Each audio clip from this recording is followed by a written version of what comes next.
Olá, a TV Universitária inicia hoje a reapresentação do programa Memória Viva.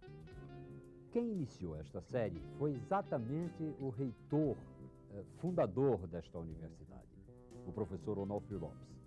Para entrevistá-lo neste programa, foram convidados o então reitor Diógenes da Cunha Lima, um dos responsáveis exatamente pelo programa Memória Viva, o médico e amigo de Onofre Lopes, Heriberto Bezerra, o artista plástico poeta Newton Navarro e o professor Alvamar Furtado. Um bom programa para você.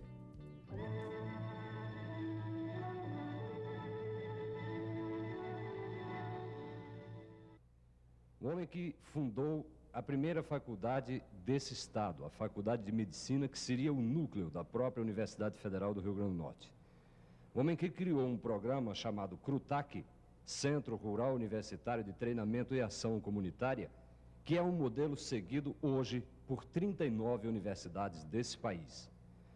O homem que hoje tem a função de reitor agregado da Universidade Federal do Rio Grande do Norte, que preside a Academia Norte-Rio-Grandense de Letras e que, na sua humildade e na sua modéstia, detém todos os títulos e comendas universitárias que pode um homem receber.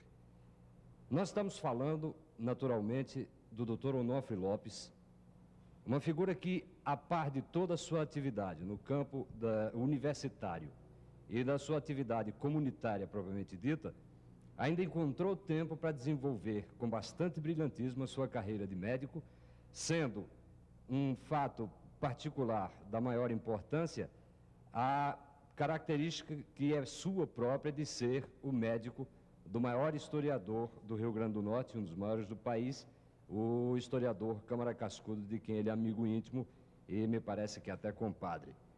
É um prazer enorme da TV Universitária Canal 5 receber esta noite a figura do Dr. Onofre Lopes, que será sabatinado a partir de agora pelo escritor Newton Navarro, pelo magnífico reitor da Universidade Federal do Rio Grande do Norte, Dr. Diógenes da Cunha Lima, pelo professor Alvamar Furtado de Mendonça e pelo Dr. Heriberto Bezerra. E eu gostaria que Onofre nos falasse da sua infância, da sua juventude, das suas primeiras aspirações e como ele se dispôs a estudar medicina. Inicialmente eu quero agradecer esta oportunidade de estar aqui entre vocês para esta conversa informal, para satisfazer, inclusive, a curiosidade de cada um. Devo dizer, desde logo, que podem perguntar o que bem desejarem, porque aquilo que eu não souber dizer ou que eu esteja esquecido, eu pergunto a vocês novamente. A sua pergunta, Alvamar, me é sempre grata, porque eu acho que todos nós temos uma saudade saborosa da infância. Nasci em um lugar chamado Comum, município de São José de Mipibu. Hoje, entretanto, com o desdobramento do município de Monte Alegre, está vinculado a este município, não mais a São José de Mipibu.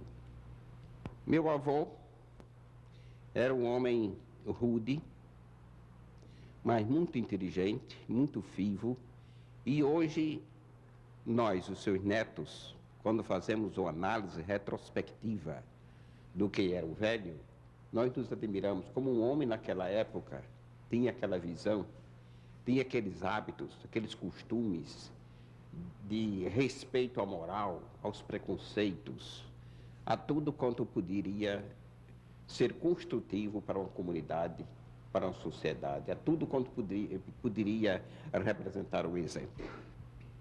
Meu pai era um homem muito trabalhador, muito modesto, trabalho da agricultura, trabalho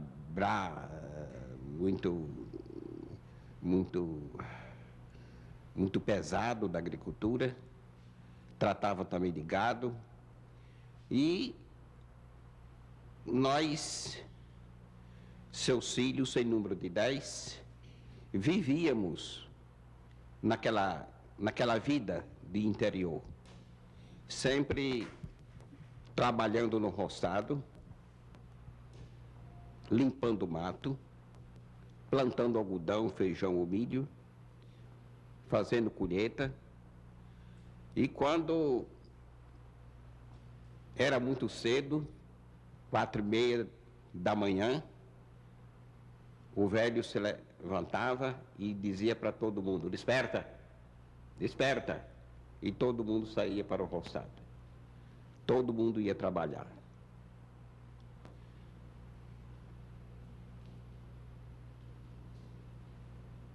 Ainda me lembro como eu tinha profundo desgosto, constrangimento, quando estava limpando o mato e vi uma formiga preta que me picava os pés. E eu jurava comigo mesmo que não ia ter aquela vida, que trataria de sair daquela limpa de mato. Foi quando os irmãos mais velhos vieram para Natal e os mais velhos foram chamando os mais moços. E eu cheguei aqui em 1920, eu tinha 14 anos naquele tempo. Mas o fato é que aquela meninice, aquela vida simples, numa paisagem sem estímulo, aquilo de qualquer forma deixava e deixou, ainda existe uma saudade daqueles tempos que parecia uma coisa maravilhosa. Com a lembrança do meu avô, da minha avó, do meu pai, da minha mãe, uma Santa Senhora, os irmãos sempre muito solidários, e nós constituíamos assim uma espécie de família privilegiada naquele meio, apesar de toda a pobreza, mas éramos alfabetizados e que tínhamos mais algumas posses e ajudávamos a todo mundo. Mas naquele tempo, eu tinha talvez 7 ou 8 anos, o meu avô gostava de repetir uma coisa, se dirigindo a mim, se referindo a mim. Dizia: esse menino vai ser um homem.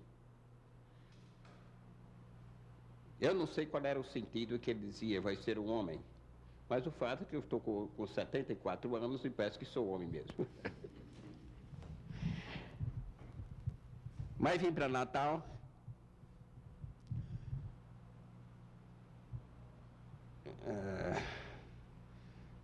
com a preocupação de estudar. E logo que aqui cheguei, eu era hóspede de meu irmão Pedro Lopes, que tinha uma pequena venda lá na rua do Cabugi, perto do velho quartel de polícia. Lá eu era caixeiro da venda. Eu vendia bicho, despachava quarta de sabão, meio quilo de café e outras coisas. Fui para o grupo escolar Augusto Severo. Foi meu professor Aprígio Câmara, um homem muito inteligente, muito vivo, que era professor primário, diplomado pela Escola Normal de Natal, e que depois se formou em Direito, passou a residir em São Paulo, onde tinha uma banca de advocacia que lhe rendeu fortunas. Depois eu estive na escola do professor Zusa. Era um velho professor, gordo, que ia para a aula e colocava um lenço no pescoço, protegendo o colarinho. Na sua mesa, ele tinha uma régua, que era para aqueles alunos mais teimosos, mais recalcitrantes. E eu tinha um medo terrível do professor. Mas procurava ser bem comportado, questão de temperamento, e no fim eu passei a ser uma espécie de ajudante do professor Zusa. Tomava conta lá de uma ala de alunos. E havia o professor Erasmo, que era filho do professor Zusa, que era meu professor assim mais direto. E então eu, quando fazia aqueles ditados, aquelas escritas, vinham as notas. As notas eram sempre assim, péssima. Depois foi melhorando, mais ou menos, assim que ele escrevia. Ou então depois passou, continue sempre assim. Eram essas notas que eu recebia, que eu tinha. E afinal de contas, os tempos se passaram e eu tive que me empregar no comércio. Fui empregado do velho Viana, Francisco Rodrigues Viana, na rua Doutor Barata, hoje aquela casa de Limarujo, hoje a casa de Limarujo. Aí eu passei um certo tempo, não me lembro, talvez, quase 2 anos, empregado lá. Depois passei para a rua Chile. O senhor trabalhava em que lá? Fazia o que nessa casa? Ah, eu era caixeiro, vendia as coisas, era um armazém de miudezas. Certa vez, eu era muito bravo, tinha vindo do interior, não tinha certo conhecimento das coisas. Chegaram lá 2 moças altas, vestidas de branco, e perguntaram se tinha papel higiênico. Eu não sabia o que era, disse, não, senhora. Quando saíram, me chama o chefe da casa, o senhor Viana. O que elas queriam? Era papel higiênico. Eu disse que não tinha, mas devia ter dito que tem lixa número 2. Então, coitadinha dela. Então eu fui empregado no comércio dessas 2 casas. Estudava à noite. Estudava com o professor João Batista na rua Santo Antônio. Depois, com o professor João Tibúrcio e com o professor Ivo Filho. Foram meus professores e fazia exame no Ateneu de preparatório no fim de cada ano.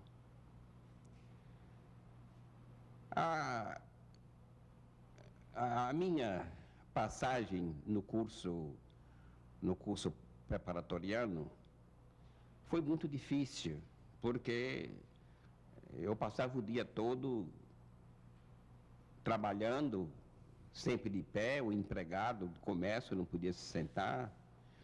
E quando chegava à noite, estava muito cansado.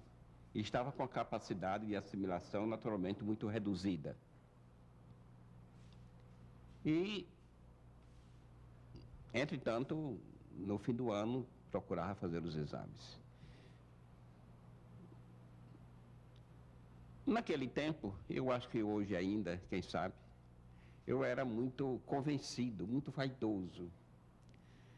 E o professor Ivo tinha umas turmas o dia inteiro e grande parte da noite. Você não chegou a ser aluno dele não, né?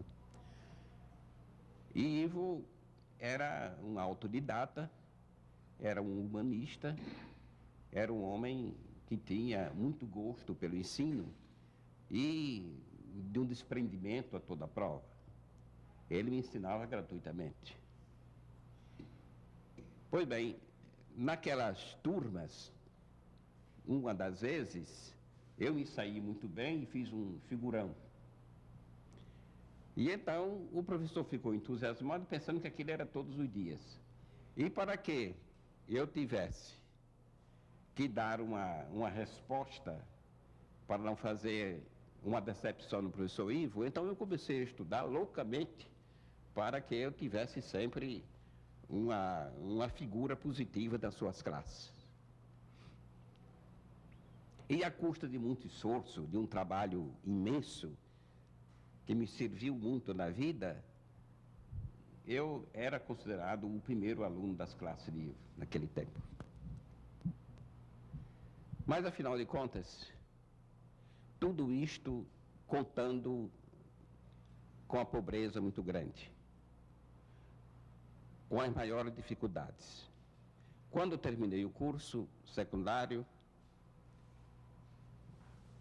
sem que eu tivesse juízo, fui para Recife sozinho, contando com 200 mil réis que o então governador José Augusto Bezerra de Medeiros me deu. Esses 200 mil réis deram apenas para pagar a passagem de trem e passar lá alguns dias. Logo depois, isto em Recife, porque era o mais acessível, aqui perto de todos nós, etc. Mas, afinal de contas, fiz o vestibular, um vestibular muito fácil, todo mundo passava,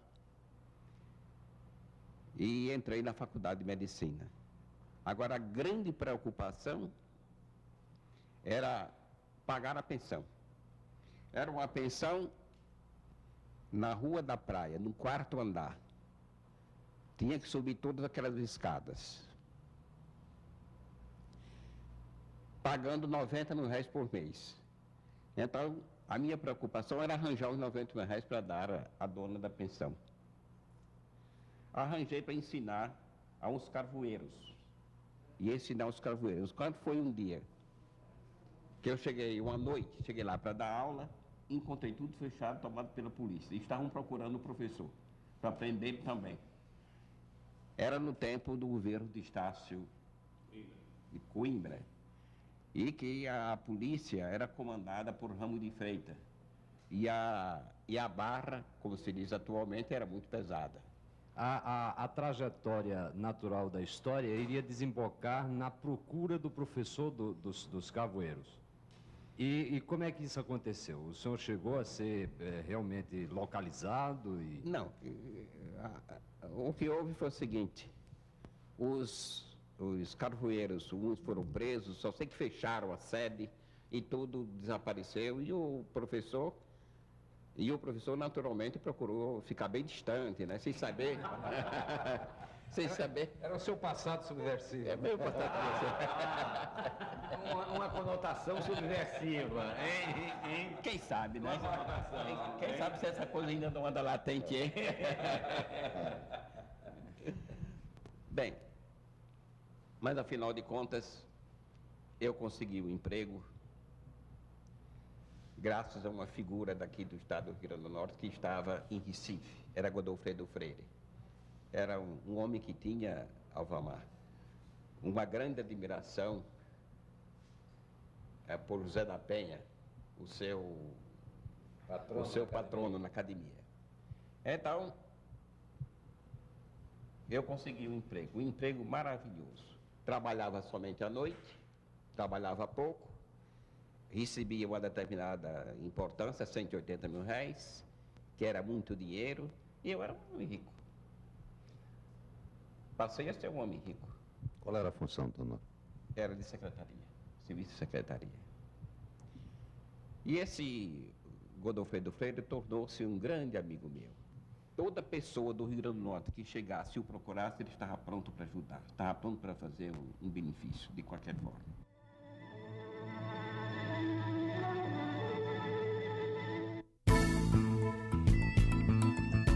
Cheque Mate, um bate-papo entre quem é notícia e futuros jornalistas.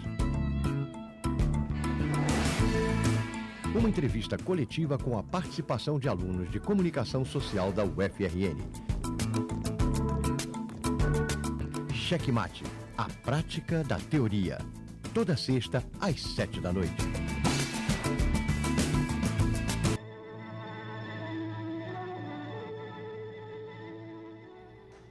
Que fatores teriam motivado exatamente o menino pobre Onofre Lopes, que lutou com bastante dificuldade numa cidade como Natal, que lhe era adversa na época, etc., etc., a enveredar pelos caminhos da medicina? Conta uma história que quando eu era muito menino, brincava com outros quando que estava com a dor no tornozelo. E eu cheguei com uma faca por trás e cortei o tornozelo do menino com o intuito de curá-lo. Foi minha primeira cirurgia, é de que eu tenho lembrança. Este rapaz, eu me encontro aqui com ele, já médico, e ele diz, você se lembra que me operou? Mas esse chamamento para a profissão foi se sedimentando, foi se consolidando pouco a pouco, e quando terminei o curso preparatório, eu disse que ia estudar medicina. E muita gente me dizia, o curso de medicina é muito pesado e muito dispendioso, é melhor você estudar direito. Mas eu não resisti ao chamamento. Eu tive que estudar medicina mesmo, enfrentando todas as dificuldades. Eu gostaria que você, nos dando uma informação sobre o meio médico do Recife do seu tempo, sobre o ensino da medicina do seu tempo no Recife, com as suas figuras, com os grandes professores, os seus companheiros que se salientaram na vida posteriormente. O Ulisses Pernambucano era um homem muito inteligente, sobretudo muito inteligente, de uma cultura especializada. Iniciou uma escola psiquiátrica no Nordeste. Iniciou uma escola e, sobretudo, porque ele tinha aquele poder aglutinante, por assim dizer, ele fazia e fez uma escola. Ele não queria aparecer. Ele fazia com que os seus alunos, os seus discípulos aparecessem, apresentassem trabalhos, etc. A mim mesmo, ele me deu uma tarefa para fazer um estudo de um doente que tinha chegado lá na sua enfermaria, na Tamarineira. Era um caso raríssimo, chamava nistagmo do véu do paladar. E então ele me levou uma biblioteca toda para eu ler esse assunto. E fiquei muito bem informado de que se tratava. Estudei muito o assunto, fiz um trabalho e ele estimulou muito. Tinha palavras assim, de muito incentivo. Alcides Codiceira, filho do Rio Grande do Norte. Este era um professor também da faculdade, professor de psiquiatria. Era um homem inteligente, com uma certa cultura, um tanto pragmático, e que tínhamos uma certa admiração por ele, porque ele era um homem sério, reto, e havia também um pouco de barrismo de minha parte, porque ele era do Rio Grande do Norte, e ele dizia sempre que era do Rio Grande do Norte. Edgar Altino. Este era um homem de caixa alta em tudo. Ele era um grande médico, era inclusive bacharel em Direito também, era professor da Faculdade de Medicina, professor da Faculdade de Direito. Havia Ageu Magalhães,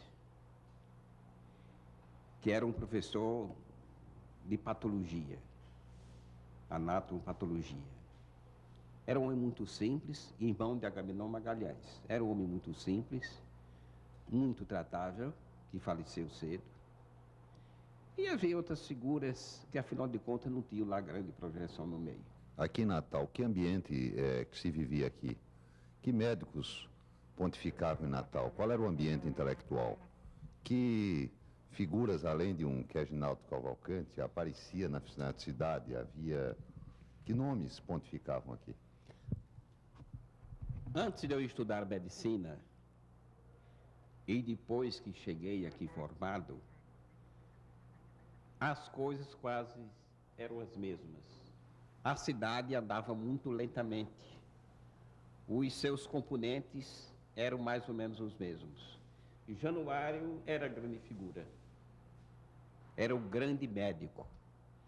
Era o homem que fazia clínica geral, fazia alguma cirurgia e no hospital ele fazia tudo, inclusive exame de laboratório. Era ele só. Em 1909,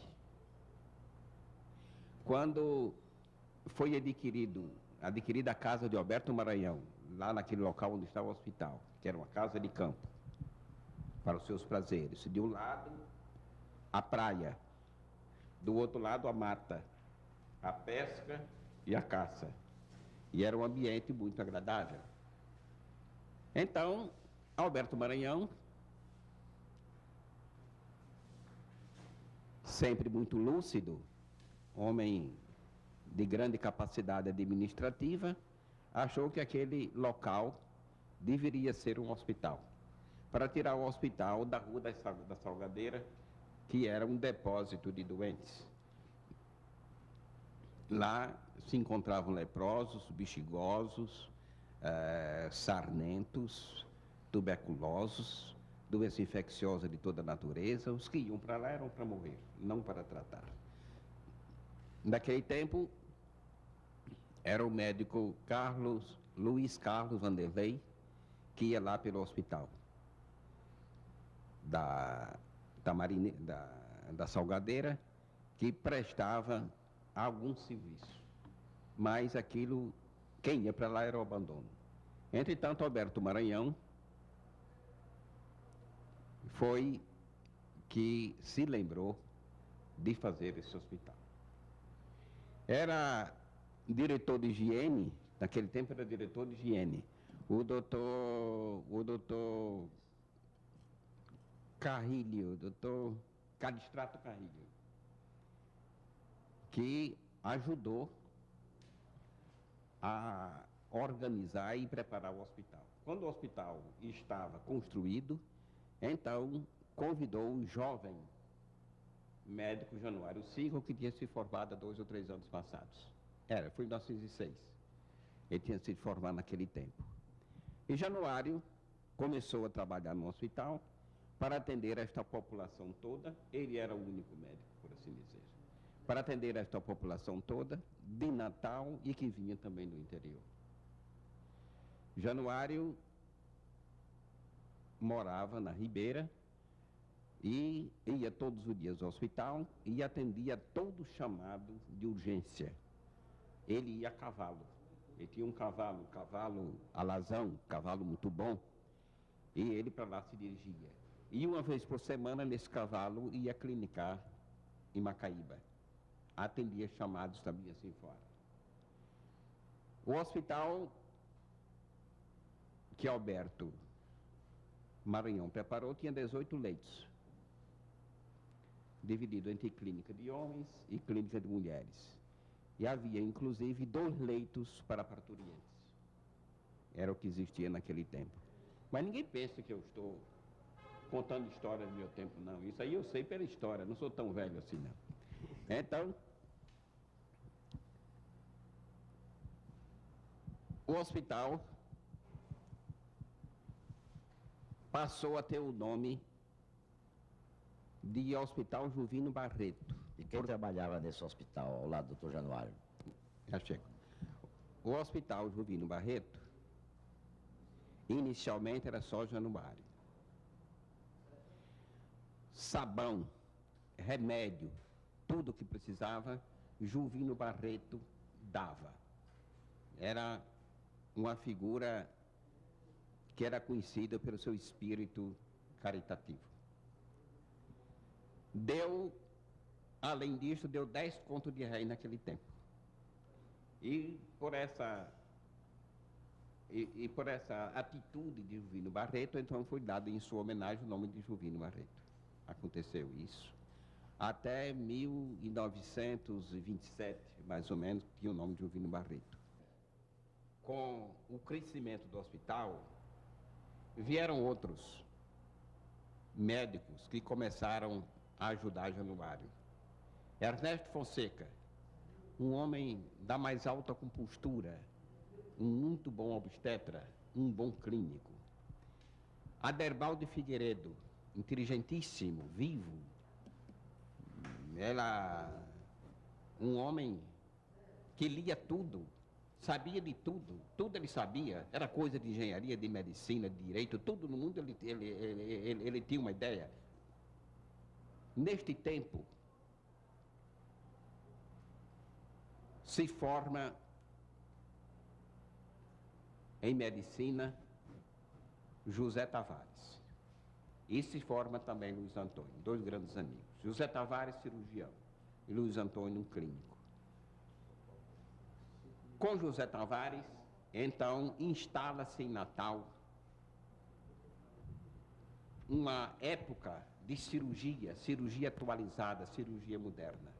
Porque Januário não podia ter grandes voos. Era um homem que fazia medicina na sua generalidade e fazia bem, com muito boa orientação, com segurança, mas somente com a chegada de José Tavares é que a cirurgia ficou um setor diferenciado da medicina, se fazendo aqui com segurança, com cirurgia, com alta cirurgia. E Luiz Antônio, clínico, muito dedicado, trazendo uma bagagem considerável dos conhecimentos da medicina contemporânea, e esses dois grandes médicos fizeram como que uma grande abertura, alargaram os horizontes para o mundo médico do Rio Grande do Norte.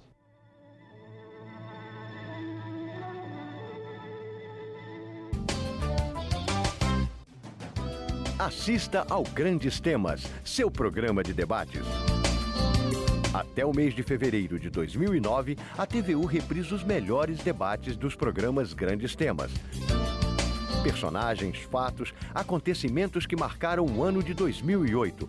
Você vê nos Grandes Temas. Toda segunda, às 8 da noite. Oferecimento Adurme, Associação dos Docentes da UFRN. Nós voltamos a apresentar o programa Memória Viva, contando nessa segunda parte com a presença do diretor da televisão universitária Canal 5, o professor Carlos Lira, que substitui ao poeta e escritor Newton Navarro, que ficou impossibilitado de participar desta fase da entrevista. Com a palavra, o reitor Diógenes da Cunha Lima. Professor Onofre Lopes, no terceiro ano, me parece, de medicina, o senhor foi para o Rio de Janeiro. Qual era o ambiente, que ambiente o senhor encontrou, como foi o seu relacionamento lá?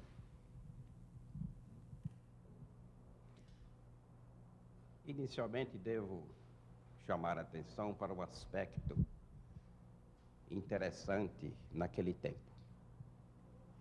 É que a pessoa, o profissional formado por uma faculdade que não tivesse nome, que não tivesse uma tradição, que não tivesse uma projeção, aquele profissional já sairia marcado para a sua vida prática.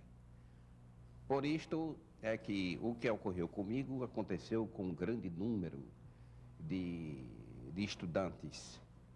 Era ter iniciado o seu curso em uma faculdade, como de Recife, e tratar tão cedo quanto possível da sua transferência para o Rio de Janeiro, São Paulo. Foi o que aconteceu. Primeiro, o que chamava a atenção era o seguinte, é que os alunos que tinham começado o curso na Faculdade Nacional de Medicina não recebiam com muita efusão aqueles que vinham transferidos. Achavam que era sempre uma enxertia indevida. E contávamos, nós, os transferidos, com uma certa resistência para uma harmonia entre todos. Mas, afinal de contas, o tempo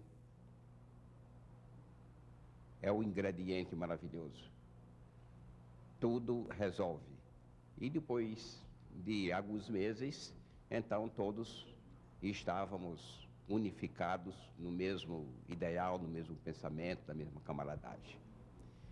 Naquele tempo, o meio médico do Rio de Janeiro, ou seja, mais precisamente, onde eu estava inserido, que era a Faculdade de Medicina, havia umas figuras exponenciais que tínhamos uma verdadeira admiração, um respeito profundo. Entre eles, que foi, enfim, o patrono, o paraninfo da nossa turma foi Carlos Chagas, o grande cientista Carlos Chagas. Naquele tempo, apesar de ser o número de médicos muito mais reduzido, mas havia um pouco de preocupação do médico novo. E família nenhuma tinha confiança de mandar uma senhora, de mandar uma moça a um médico novo. Somente depois que ele amadurecia, somente depois que ele sedimentasse moralmente perante a população, então ele começava a ter clínica. Eu, quando me formei, sabia disto e não quis enfrentar Natal. Eu estava lá no Rio de Janeiro, preparado para ir para o interior do Rio Grande do Norte. Do Rio Grande do Norte. Porque quando eu era do Hospital da Marinha, já na semana de estar formado, eu vou contar um episódio. O diretor do hospital, em companhia de um cidadão, me procura. Ele disse: esse senhor veio falar sobre o assunto. Ele me pediu um médico que se fosse formar agora, para fazer um convite. O senhor pode fazer o convite a ele. Então diz ele: olha, lá no norte do Paraná, é uma região muito próspera, e nós fundamos lá um partido médico. E queremos levar para lá um médico solteiro, para ele fixar-se, casar por lá, e afinal de contas contarmos permanentemente com o médico. Nós damos um conto e 500, conto e 500 naquele tempo era dinheiro muito. Nós damos um conto e 500, mas o senhor, todo o seu serviço, o senhor cobra, o senhor será pago. Esse conto e 500 é apenas uma base, uma sua fonte de renda permanente, e a sua clínica o senhor fará. Eu digo: olha, eu não posso aceitar o convite, é muito lisonjeiro isso, o diretor do hospital está se lembrado de mim, mas o que acontece é o seguinte: eu sou obrigado a voltar para o Nordeste, que eu tenho um pai e mãe velhos que precisam da minha assistência, a minha família é toda muito pobre, que precisam lá da minha presença. Eu, formado, naturalmente vou ajudar, e não posso. Então ele disse: o senhor aceita? E todos os anos o senhor vem e nós custeamos as suas férias, passagem, tudo. Eu agradeci que não podia, etc. Os tempos se passaram. Essa região muito próspera, simplesmente hoje é Londrina, que 2 anos depois foi transformada em município. Bem, mas nesta altura recebo um telegrama de Natal, de Godofredo Freire, que era meu padrinho de formatura. Ele perguntando se eu aceitava ser médico do Ministério da Aviação para funcionar em Parelhas, que estava precisando, ela era uma seca, em 32, estava na seca, e havia flagelado da seca, e que eu poderia assumir o cargo. Eram 900 mil réis. E eu fiquei louco de satisfeito, porque eu queria ir mesmo para o interior.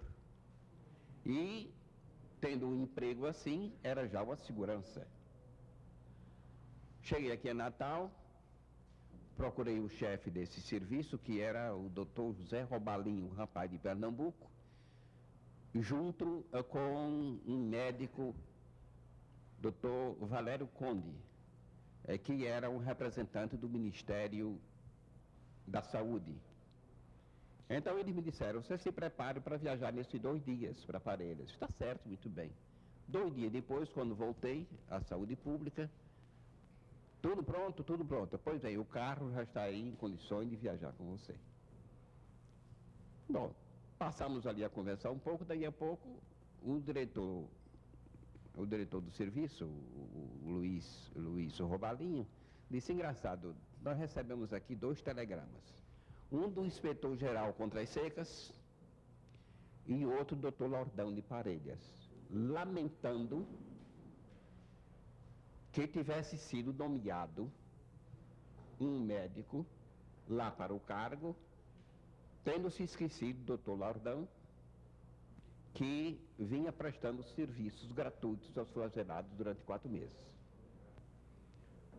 E então eu disse, mas é lamentável também e deve corrigir a injustiça. Deve corrigir a injustiça. Disse, não, mas isso já foi explicado. Não, eu não vou aceitar de forma nenhuma. Eu estava muito feliz de ir para o interior, com emprego assim, mas eu não quero começar a minha vida fazendo uma injustiça, cometendo uma injustiça. Eu não vou aceitar o lugar. E aí fiquei em Natal. Foi uma frustração que me fez ficar em Natal. Fiquei em Natal, abri um consultório em um prédio em frente à prefeitura. Mas muito pobre, com muito medo de criar dívidas. E o consultório era extremamente modesto, extremamente pobre. E surpreendentemente, apesar de ser um médico jovem e até bonito, não tive dificuldades em clínica. Naquele tempo, o clínico fazia tudo. Fazia clínica, fazia ginecologia, fazia cirurgia quando podia, quando tinha alguma habilidade. Pediatria também. Pediatria, fazia tudo. Fazia tudo. A sua primeira emoção profissional?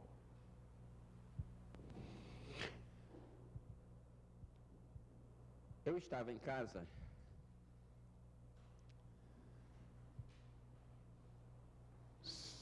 morava com meu irmão Genésio Lopes, era solteiro, quando bateram na porta. Eram umas 3 ou 4 pessoas, inclusive uma moça. Então dizia, essa moça, ela foi dar uma risada e o queixo caiu. Houve uma luxação. Houve a luxação. E então, já esteve com 2 médicos e não conseguiu botar no lugar. Eu vivia muito lá no Rio de Janeiro, muito vivendo esses problemas de traumatologia, de luxação, fratura, essa coisa. De sorte que eu me preocupei em tomar uma atitude que procurasse corrigir a mesma coisa. Eu mandei a moça sentar no chão, arranjei uma toalha lá no interior da casa e aquilo tem um jeito especial, foi com maior facilidade. Então, caiu, encaixou. Depois que encaixou, tal, e ela ficou assim, satisfeita, aí foi rir. Aí ela disse, ai... Gostaríamos de ter o seu depoimento sobre um momento muito importante da sua administração e da história da Universidade Brasileira, que é a implantação da extensão da universidade, que é o CRUTAC, que hoje, inclusive, o Brasil exporta para a África. Eu me encontrava na reitoria, quando me chegou uma senhora de Santa Cruz, me pedindo para fazer funcionar a maternidade de lá, que estava fechada há 6 anos porque não tinha um médico. Respondi-lhe que isto não era possível. Se tratava de de uma instituição no interior do estado. Nós tínhamos aqui, na sede da universidade, nós tínhamos uma maternidade, nós tínhamos um hospital, que era um campo bastante para a prática dos estudantes e que, portanto, não tínhamos condições de fazer funcionar uma maternidade no interior do estado. Não era da nossa obrigação, não era dos nossos projetos, não era uma missão da universidade. A moça ficou muito triste, ficou muito decepcionada e vi que ela queria chorar. Mas naquele tempo, e ainda hoje, quem sabe, eu sou muito sensível à lágrima de mulher.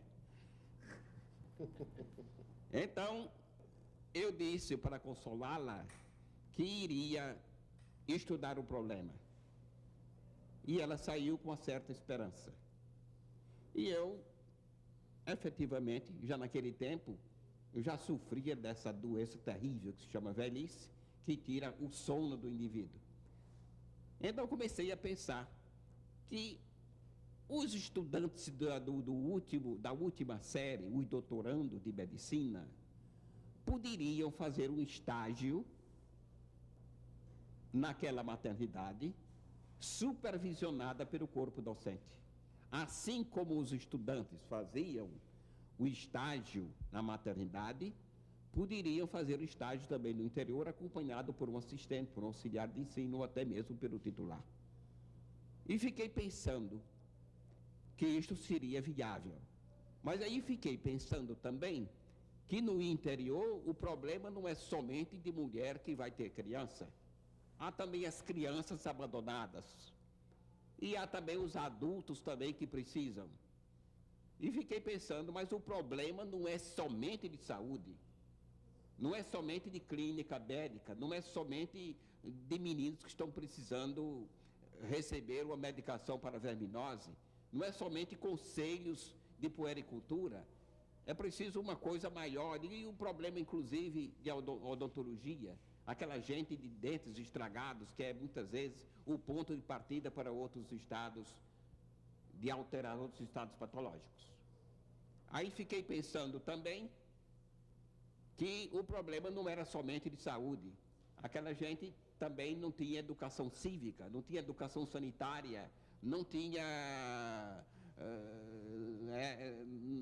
uma orientação para alfabetização bem segura, que o trabalho era rotineiro, que o trabalho não dava rendimento para a manutenção da sua própria casa, para as necessidades mais elementares, não tinha dinheiro para compra de roupa, de sapato para o menino para a escola, e isto condicionaria naturalmente ao aumento do analfabetismo. Também aquelas cidades no interior, aquelas povoações cresciam desordenadamente. E se aquelas comunidades passassem a ter uma assistência da escola de engenharia, para que houvesse um crescimento já planejado, já convenientemente orientado. Então, eu fiquei pensando, então é a universidade toda? E eu digo, e por que não é a universidade toda? Porque todos os estudantes não podem fazer estágio de medicina, de farmácia, de odontologia, de serviço social, de educação, de todas as unidades que faz a universidade. Por que não se pode fazer uma equipe desses estudantes convenientemente supervisionado pelo corpo docente para prestação de serviços e para educar o povo? Por que não se pode fazer isto? Então, daí nasceu a ideia de transportar a universidade com seus conhecimentos, com a sua prestação de serviço para o interior. Nesta altura, isto foi em 1965, eu viajei aos Estados Unidos a convite do governo americano e tive a oportunidade de visitar lá alguns serviços. E tive a oportunidade de dizer o plano que estava em gestação, que estava se preparando. E tive um estímulo muito grande das universidades americanas dizendo que eles mesmos tinham alguns serviços, não com aquelas características que eu estava dizendo, mas eles tinham, por exemplo, cursos noturnos para cegos, para gente que não tinha um preparo básico para entrar na universidade, mas que preparando para que aquela gente tivesse um preparo técnico bastante para que pudesse exercer uma profissão capaz de manter a sua própria vida. Voltei dos Estados Unidos com mais entusiasmo pela ideia. Comecei, então, a estudar com um grupo de trabalho composto dos diretores, representantes de congregações, representantes dos diretórios acadêmicos. Fizemos diversas reuniões, os planos foram traçados. Quando foi em agosto do ano seguinte, em 1960, em Santa Cruz, nós inauguramos o programa CRUTAC. O programa nasceu com a ideia de fazer com que os estudantes da universidade tomassem conhecimento da realidade interiorana, da situação do homem interiorano, da sua situação de ignorância, da sua situação de dificuldade de saúde, da sua rudimentaridade de trabalho, para que ele se sensibilizasse com essas condições, com essa situação, e pudesse, então, ele mesmo estudar as soluções de vidas. Era uma sensibilização, repito, por aquelas condições reais do interior. E ele, então, ser solicitado por si próprio a dar suas próprias soluções em reuniões que faríamos, sugestões que os próprios estudantes e professores podiam dar, para que o trabalho se fizesse com os melhores resultados possíveis. Então,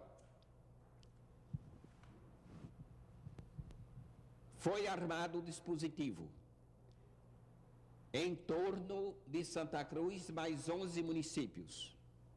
Santa Cruz sendo justamente o centro, a sede, preparada para o exercício pleno da medicina, da odontologia, da farmácia, com serviço de pronto-socorro, com serviço de puericultura, com serviço de ambulatório, com serviço de internação para os casos mais urgentes, com serviço ambulatorial para odontologia. Para a faculdade de farmácia, caberia a tarefa de fazer os exames de laboratório. Estava, portanto, montado um trabalho, montado um sistema para o atendimento do homem quanto à sua parte de saúde, incluindo aí um sistema intensivo, permanente de educação sanitária através de educadoras sanitárias. Não sei se eu estava empolgado pelo idealismo, pelos objetivos da ideia, mas o fato é que eu comecei a sentir que estava havendo uma diferença profunda, porque não somente em Santa Cruz, mas, eu repito, em toda a área dos 12 municípios, em que esses municípios recebiam também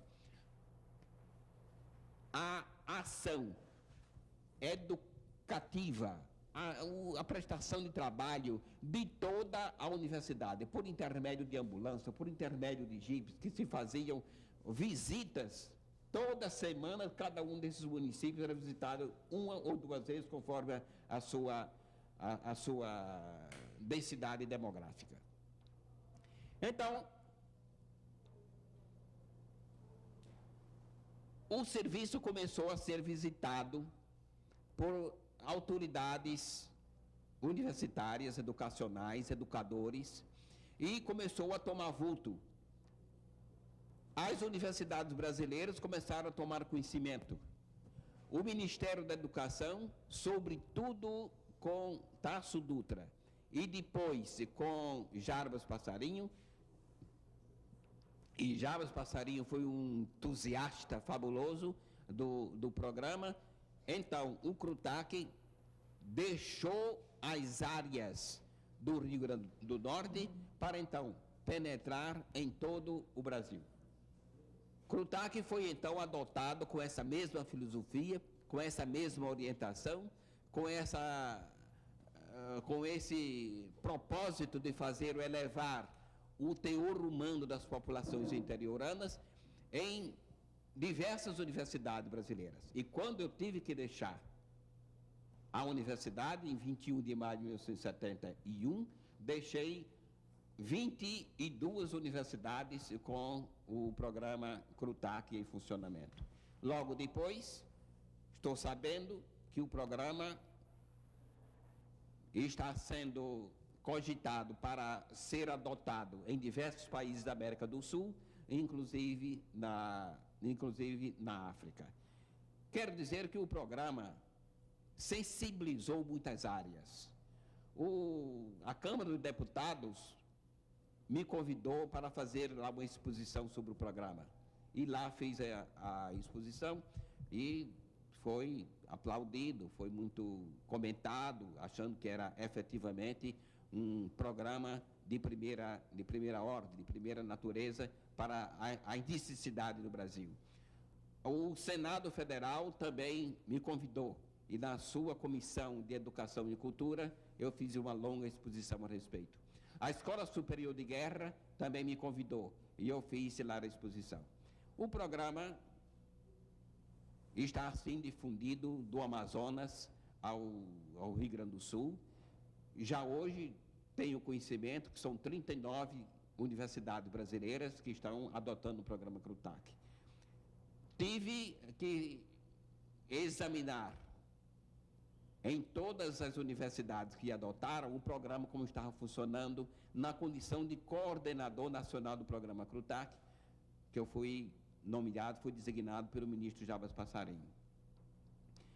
Nesta altura, verifiquei que havia muitas distorções. O programa com o nome de CRUTAC, muitas vezes era apenas uma unidade que funcionava. Por exemplo, era só medicina. No outro, por exemplo, em Santa Maria, no Rio Grande do Sul, encontrei somente a parte de pecuária. Eu disse, olha, isto é tudo menos CRUTAC. CRUTAC não é isso. CRUTAC é a universidade na sua globalidade, todos os seus cursos funcionando, de modo a fazer com que os seus serviços, os seus conhecimentos passem para a comunidade e que haja uma promoção global da condição humana. Ninguém vai promover o homem somente tratando isoladamente de saúde ou tratando de um aperfeiçoamento profissional. Não é somente isso, mas é todo esse conjunto de coisas. Então, o programa tomou esse rumo e hoje, efetivamente, se reconhece que o programa CRUTAC, como disse o professor Paulo Natanael de São Paulo, que o CRUTAC foi a grande explosão que determinou a extensão universitária do Brasil. Muito bem. Um homem em linha reta, se me permitem a paráfrase com o título de um livro muito conhecido sobre a figura de Tavares de Lira. Um brasileiro feliz, para parafrasear também o título de um livro do então reitor, por uma dessas coincidências, sucessor do professor Onofre Lopes, o magnífico reitor Diógenes da Cunha Lima. Um homem que não quis fazer de toda essa sua intensa atividade no plano educacional do Rio Grande do Norte, no plano da assistência médica do Rio Grande do Norte, um patamar para galgar posições políticas. Um homem que sequer comemorou uma luta que só ele seria capaz de vencer, qual fosse a da federalização da Universidade Federal do Rio Grande do Norte. Um homem que, nessa altura da sua existência, já devidamente aquinhoado com a possibilidade ampla de descansar e apenas refletir sobre o seu passado riquíssimo, não contente com isso, aceita em ser presidente da Academia Norte-Rio-Grandense de Letras. Professor Onofre Lopes, o senhor acredite que foi uma honra muito grande para a televisão universitária Canal 5 colher os seus depoimentos. Muito boa noite, obrigado.